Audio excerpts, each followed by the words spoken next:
And you're enjoying the race footage so far? Looks pretty good, doesn't it? Whether you are sitting on your couch watching this on television, or maybe you're watching on one of your devices, wherever you are in the world, we get the picture to you. How does that happen? Well, that is the life of an outside broadcast.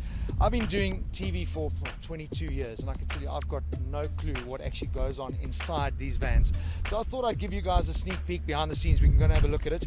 It's a little bit challenging this year because of COVID. We've had to do an outside broadcast a little bit differently. We are streaming stuff to all of our international fans, but we're also going live to Supersport, which is done traditionally through satellite. The trick is that our commentators are not here. So we've got to get a picture of them to commentate before we send it out to you. It is very complicated, but we've got a bunch of guys that do this for a living. Let's go and meet them.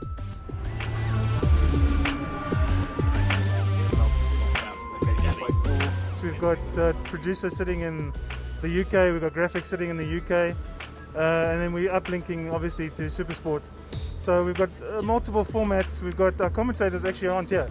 They're not here. Now normally in an outside broadcast everyone would be seated in the van, but now they're not because of COVID. Guys are working remotely.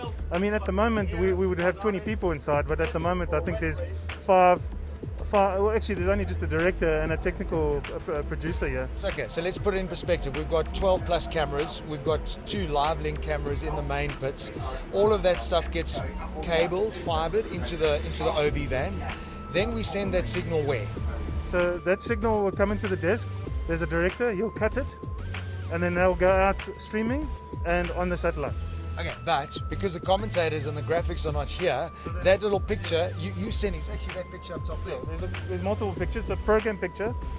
It will come into the truck, we mix it, the audio will come in from the internet via IP. We've got 2 commentator channels. The effects we get off the cameras on the track and a lot of other feeds.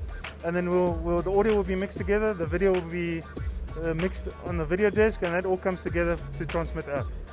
Lots of backwards and forwards from the track to England, back to the track before it goes out to the rest of the world. So there's a lot of up and down and backwards and forwards. Troy, I'm glad you're doing this job because I promise you I wouldn't know what to plug in where. Technical but awesome. Hope that gives you some insight. Let's go check out the van. You can multitask? I can just about, yeah, give it a go. I'm trying to call the cameras as well, so I'll do my best. Nice to have space in an OB van. Everyone's over in the UK. Well, we're basically observing protocols as much as we can, and so we've got a commentary team of 2 guys back in the UK, David Addison and John Watson.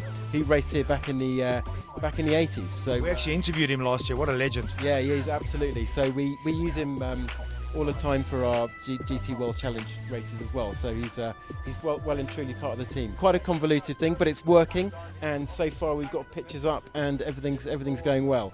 I don't know how you just did what you did. So he was actually directing all the cameras on track. There are 12 of them plus 2 live cameras from the pit lane, and he's directing that and talking to us. The guy's a genius. Well done. I think I did probably an hour spin, got my double spin. Somebody in for a triple spin. Can't imagine it myself.